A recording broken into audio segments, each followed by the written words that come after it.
guys, it's Cheyenne and welcome back to my channel. My hair is a little crazy today, so don't mind it. It's a little like, woo! But today I wanted to do a video about dental x-rays. Now, this is something in school that I struggled with until I got into an office and learned more about it. And you do learn certain techniques to make sure that you get the best x-ray possible. So I just wanted to do a brief little video about x-rays and kind of give you guys some tips on how to take better x-rays. So I have lots of goodies back here. Of course, I have my little mouth model that I'll be using. Now, of course, this is way larger than a normal size mouth, so it's gonna look a little bit easier on this model than it will be inside of a patient's mouth. But I'm just gonna kind of show you how to line up the x-rays and just some tips on this guy. Even though I know it will look a lot easier on this one, but it's all I have. All right, so now the reason that your dentist takes x-rays is even though they do an exam inside the mouth, you can't always see decay when you look at somebody's teeth.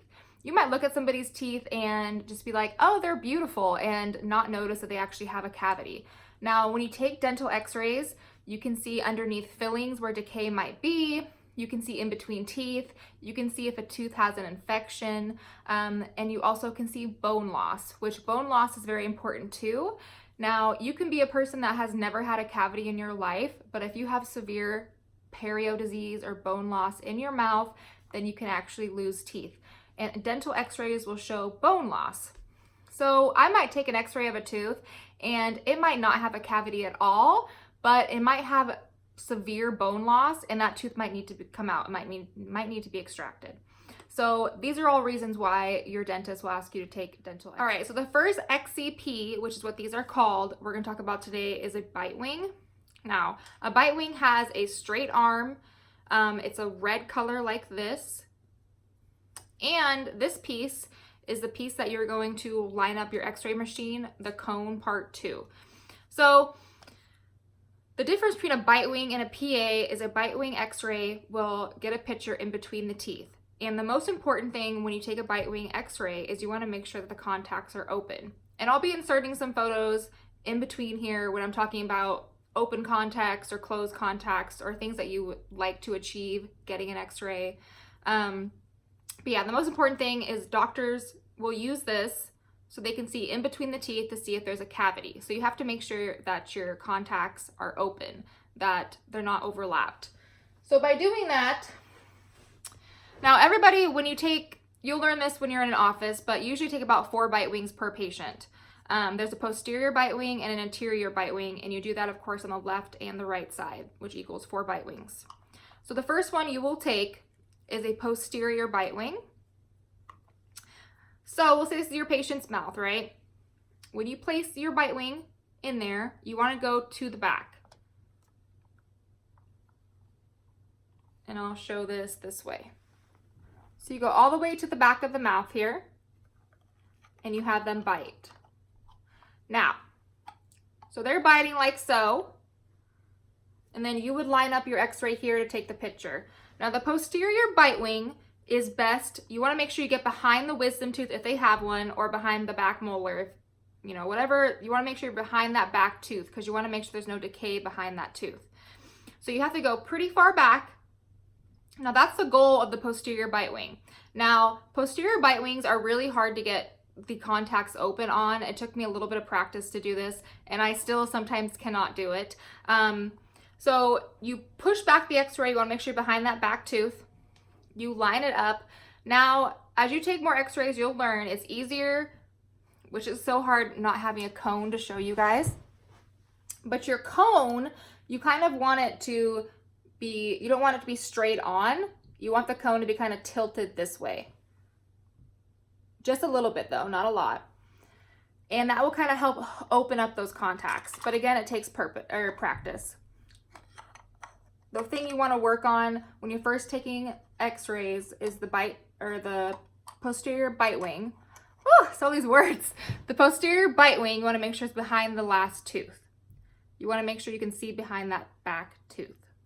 Work on that. Now, the anterior bite wing on this side, you place up towards the front a little bit and you kind of curve it.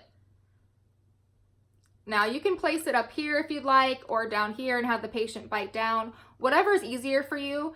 Sometimes I'll place it down here on the bottom and have them bite down. Sometimes I'll place it up here, have them bite down. There's lots of obstacles to taking x-rays that we can do in another video. There's tori and things like that that can cause, you know, some complications to take really good x-rays. But anyways, you want to put it down and you almost want to curve it a little bit. See how it's curved? And even if you place it up here, you want to curve it a little bit. So it's not straight on like this one is, it's curved. Now when the patient bites down, you can kind of see how it's curved a little bit here. And again, when you line up your cone, you want to line it up and you can turn it a little bit to open up those contacts. Now the reason you curve this inside the mouth is to help open up those contacts so the dentist can see in between the teeth. And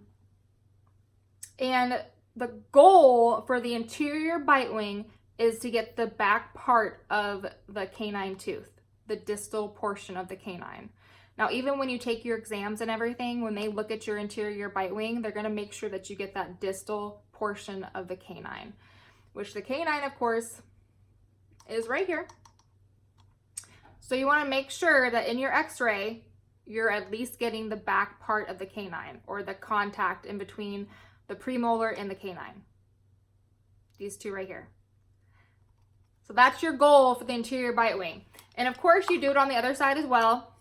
You do a posterior, which is back here. And then when you do the interior, of course you curve it. Posterior in the back, curve it up front. Another important thing is you want to make sure the patient is biting down all the way, because if you don't, the teeth are not going to be lined up correctly. There's going to be kind of an open bite like this in the picture and not a closed bite like this. So you want to make sure they're biting down all the way. Okay, this I just wanted to show you guys. So of course in your office, you'll have pedo sensors, children sensors, and pedo XCPs. They're just a little bit smaller. Just made for a child-sized mouth, of course. Here, let me take this off so you can see. Everything else is usually the same size. It's just this little holder and the sensor that's going to be smaller. So this is a child size, this is an adult size. Now the child size, a lot of adult patients will say that they have a bad gag reflex or they have small mouths and they will ask you to use these. You can always try, but what I've learned with these child size x-rays is on adult teeth, you can't really get a lot of teeth in one picture. So I always still will try to use the adult sensor, and I've really never had a patient to where I couldn't make this work on. Again, you'll learn many techniques of helping you take these x-rays, and you can use the child ones. I just don't feel you can get a very good picture with the child ones on adults. But that's just me. Everyone's different. Maybe you feel a different way. Now, the next x-ray we're going to talk about, this is an anterior PA. So this is a blue one. You'll notice the bar on this is curved. It is not straight like the bite wing. And then this piece actually has two ways to put this in. Okay, so you put this in this way, and when you put this in, of course, you want to make sure it's lined up correctly. See how that's right in the center of the circle? If you put it in wrong, you know, you could put it this way, wrong. Put it this way, wrong. It's not lined up in the center. You want to make sure it is lined up in the center of that circle, because this is where your x-rays, you know, your cone's lining up. So this is where it's taking the picture, and you want to make sure your sensor is in there. If it's not, then you'll notice a cone cut or, you know, a big line through your x-ray. That means that you're not lined up correctly. Now, anterior PAs are, of course, for the anterior teeth. They're not for posterior teeth. That's a different type of XCP that I'll talk about. But when you get a picture of the anterior teeth, there's usually 6 PAs that you'll take. That's for a full set. It's 6 anterior PAs. So you'll start, oh my gosh, you will start over here, and you kind of, this is really hard to show you guys. So when you place the anterior PA, you place it kind of an angle like this. and then the patient will bite down, like so. So this is like if you're taking a picture of 8 and 9. See how it's lined up there in the center? And then you would line your cone up here. Now, a tip that I've learned is you will see sometimes when you take x-rays that the incisal edge of some teeth are worn down. It's due to grinding or other things might happen, decay. And when you take a PA like this, you might not get this bottom portion of the tooth, the incisal edge. So you can grab a little cotton roll, and what you do, this is really helpful on the lower anterior PAs as well. You put the cotton roll on here, and then you have the patient bite down.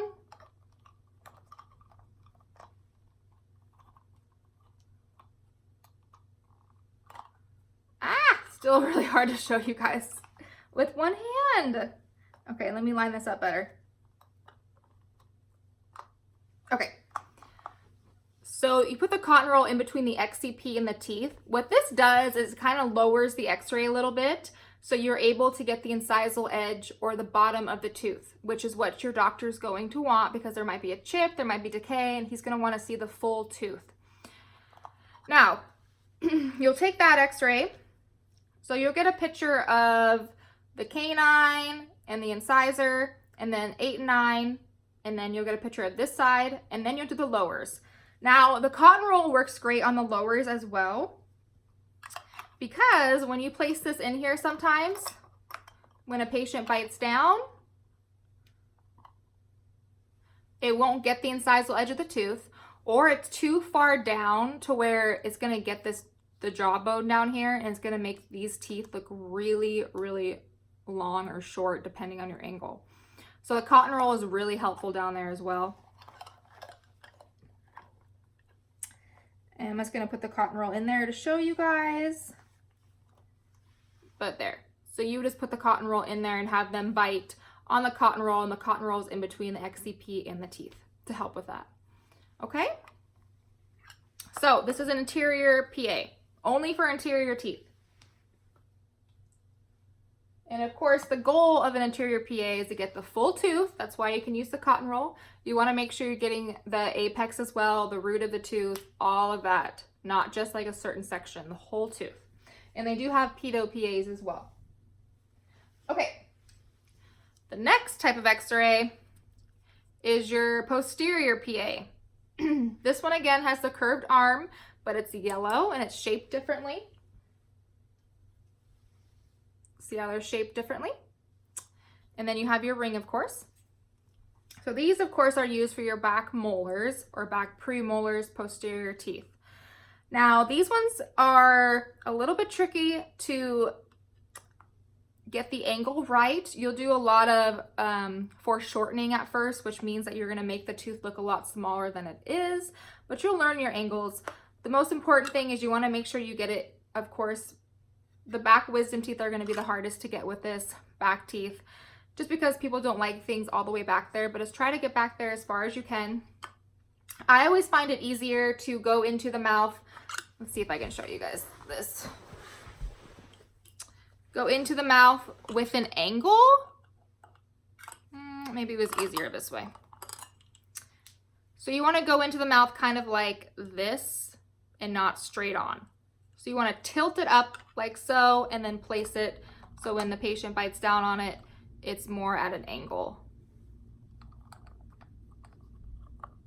And of course this model is a little bit different than it would be in a human mouth, but we're trying.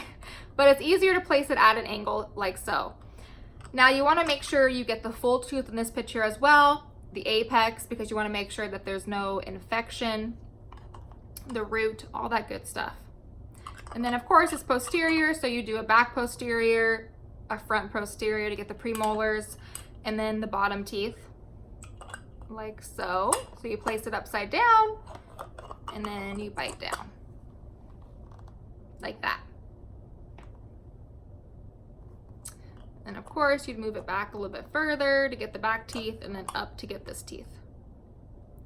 So these It's just about the angle. It's easier to place in at a slant and not straight in. Okay? So like,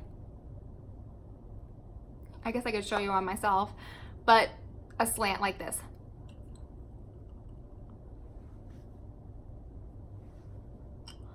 That's easier than placing it in like this.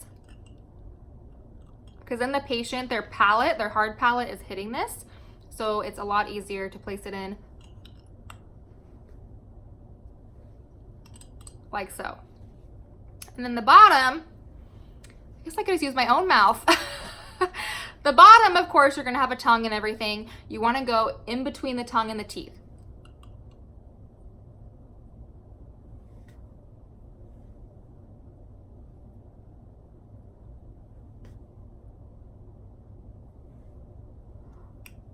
Okay? It's kind of hard to explain, but I hope some of these tips helped out. I can place some of these in my own mouth as well, too, I guess, if you guys want me to. So your anterior.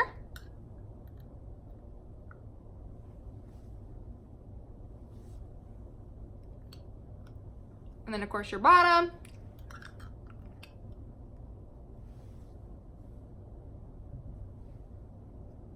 And you can see with the bottom one how this is angled down. So you're gonna ask the patient to lift up their chin just so you get a little bit of a better angle, and so the cone head can come down below.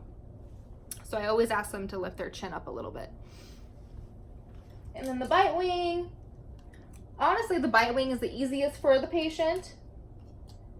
It's the least uncomfortable, I feel. It doesn't really hit the hard palate, and they don't really gag as much with these either.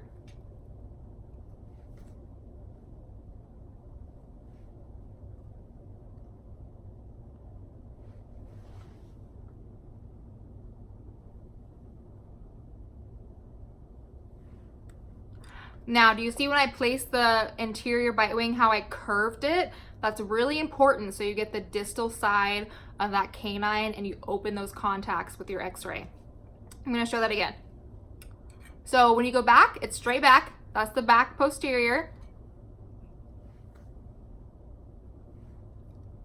And then watch as I curve it when I place the anterior bite wing.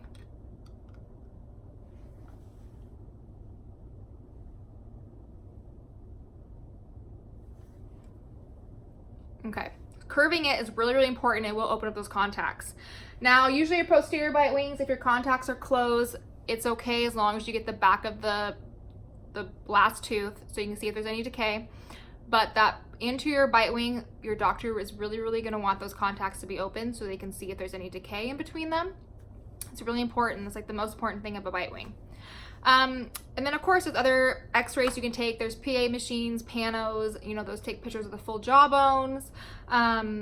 There's vertical bite wings, which I don't have with me, and it's usually your hygienist that will ask you to take that. It's to see bone levels a little bit better if someone has severe perio.